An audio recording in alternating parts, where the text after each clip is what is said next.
Hello बच्चों, मैं शिखा from Shikha tutorial.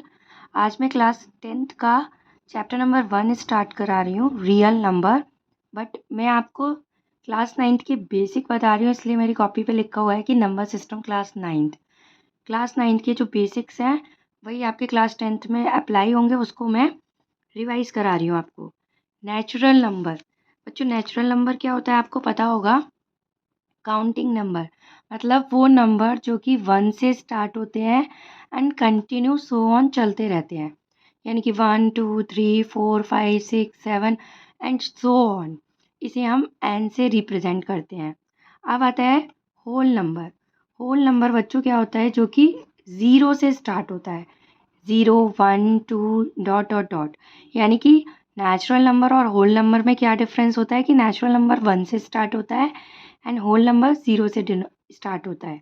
इसको हम W से डिनोट करते हैं। इंटीजर्स क्या होता है बच्चों, इंटीजर्स जिसमें कि आपके पॉजिटिव, नेगेटिव और ज़ीरो, मतलब एक तरीके से पूरी नंबर लाइन आ जाती है, वो इंटीजर्स होते हैं। यानी कि नेचुरल नंबर भी आ जाते हैं आपके, होल नंबर भी आ जाते हैं, पॉजिटिव नंबर भी आ जाते हैं आपके, नेगेटिव नंबर भी आ जाते हैं। यानी कि 0 से आपका लेफ़्ट वाला भी आ जाता है, 0 से आपका राइट वाला भी आ जाता है। 0 से लेफ़्ट आपके नेगेटिव हो जाते हैं, 0 से राइट आपके पॉजिटिव हो जाते हैं।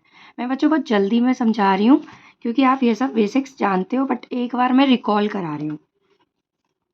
रैशनल नंबर क्या होते हैं बच्चों, रैशनल नंबर जो पी बाई क्यू की फॉर्म में होते हैं आपके, जहाँ पी और क्यू क्या होते हैं, इंटीजर्स होते हैं और क्यू नॉट इक्वल टू 0 होता है। क्यू कभी भी 0 नहीं होना चाहिए, क्योंकि अगर डिनोमिनेटर में 0 आ जाएगा ना तो वो नॉट डिफाइंड हो जाएगा। आपका 1/0 नहीं हो सकता, लेकिन 0/1 हो सकता है। क्योंकि 0/1 क्या है बच्चों, एक मिनट, 1/0 नहीं हो सकता क्योंकि डिनोमिनेटर में 0 जो होता है वो नॉट डिफाइंड होता है। और 0/1 हो सकता है क्योंकि 0/1 आपका 0 है, ये पी वाई क्यू की फॉर्म में है। 0 भी एक इंटीजर है और 1 भी एक इंटीजर है। अब आता है इरेशनल नंबर क्या होते हैं।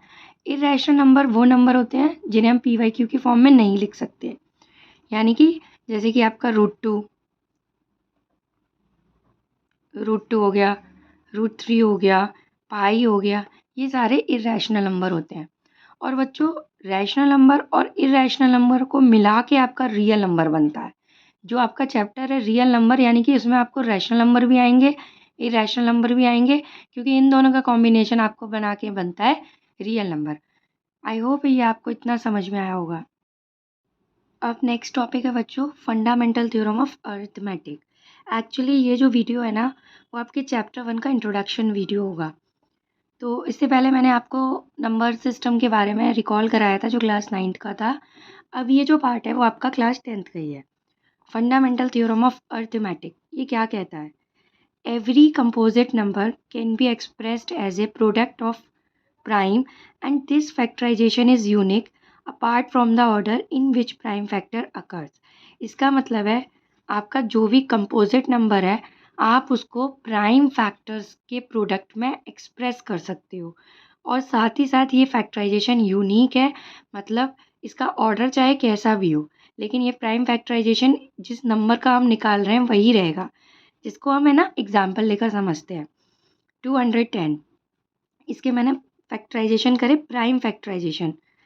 2 को करा इससे, 2 1 ज़ा 2, फिर ये 10 है, एक साथ 2 डिजिट उतारते हैं तो हम 0 नोट डाउन करते हैं, फिर 2 5 ज़ा 10, ये 3 से इसको किया, 3 3 ज़ा 9, 3 5 ज़ा 15, 5 7 ज़ा 35, 7 1 ज़ा 7। अब इसको हमने, ये क्या आ गया, प्राइम नंबर का प्रोडक्ट करेंगे इसको, 2 इंटू 3 इंटू 5 इंटू 7। तो ये आपने देखा ये सारे प्राइम नंबर आए हैं। कंपोजिट नंबर क्या होता है बच्चों, जिसको आप मतलब मोर देन 2 फैक्टर होते हैं, जिसके 2 से ज़्यादा फैक्टर होते हैं। तो आपको दिख रहा है 2 से ज़्यादा फैक्टर है तो ये कंपोजिट नंबर है, और ये सारे के सारे क्या हैं, प्राइम नंबर का प्रोडक्ट है। और साथ ही साथ ये जो फैक्टराइजेशन है वो यूनिक है। आप इसको ऐसे भी लिख सकते हो 3 इंटू 5 इंटू 7 इंटू 2, लेकिन इसका जो नंबर मल्टीप्लाई करके आएगा वो 210 ही रहेगा।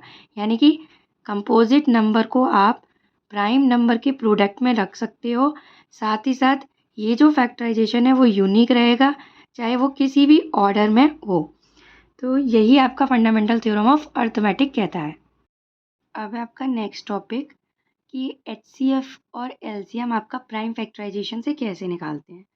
तो एचसीएफ बच्चों क्या होता है, product of the smallest power of each common prime factor in the number. यानी कि आपको 2 नंबर दिए हैं, आपने उसके प्राइम फैक्टर निकाल लिए। प्राइम फैक्टर में आपका जो कॉमन नंबर होता है उसकी जो सबसे छोटा होता है, मतलब जैसे आपने किसी के भी प्राइम फैक्टर किए उसमें जो कॉमन आ रहा है और वो सबसे छोटा है, वो आपका एचसीएफ होगा। एलसीएम क्या होता है, product of the greatest power of each prime factor involved in the number. यहाँ पर जो आपने प्राइम फैक्टर किए कॉमन नहीं देखते, यहाँ पर ये देखते हैं कि जो ग्रेटेस्ट पावर का जो प्रोडक्ट होगा, जो ग्रेटेस्ट होगी ना पावर, वो देखते हैं। ये ना मैं एग्जाम्पल से समझाती हूँ तो आपको अच्छे से समझ आएगा। जैसे आपका निकलवाना है कि find LCM and HCF of 6 and 20 by prime factorisation method. यानी कि 6 और 20 का आपका एलसीएम और एचसीएफ निकालना है। सबसे पहले इसके फैक्टर कर लेते हैं।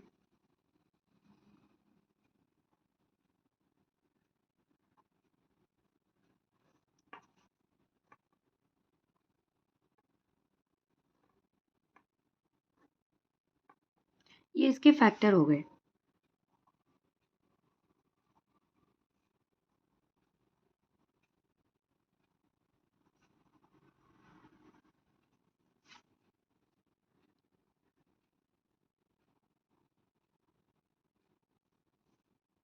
इसको हम ऐसे भी लिख सकते हैं,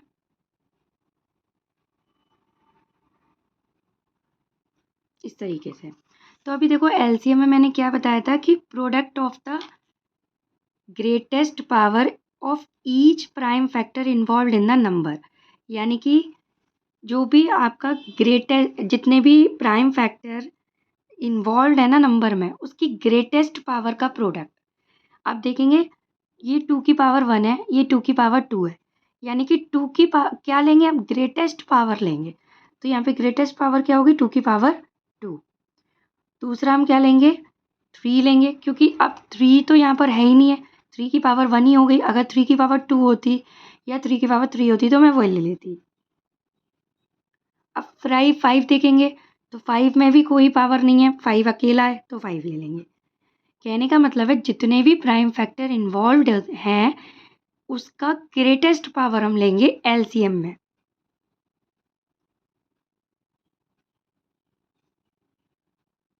यानी कि इसका एलसीएम कितना हो गया, 60।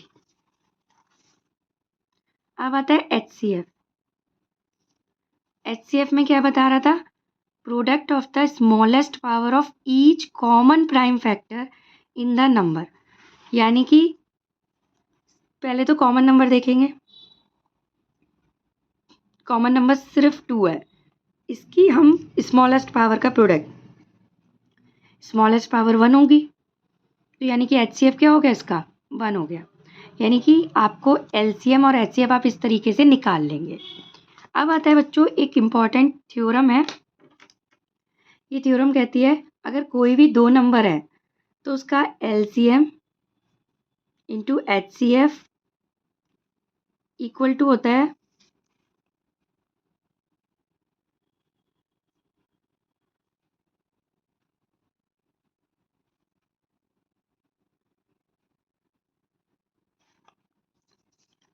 यानी कि जैसे कि आप देखोगे मैं 6 और 20 को ही लेकर चलती हूँ, तो 6 और 20 का जो एलसीएम एचसीएफ आया है, एलसीएम कितना है 60, एचसीएफ कितना है 2, वो किसके इक्वल है, इन नंबर के प्रोडक्ट के इक्वल है। नंबर क्या था 6, दूसरा था 20। इस तरीके से थ्योरम आपको वेरीफाई करती है। इस तरीके से बच्चों आपका एक्सरसाइज 1 का इंट्रोडक्शन पार्ट कंप्लीट होता है। नेक्स्ट वीडियो में मैं इसकी एक्सरसाइज 1 कराऊंगी।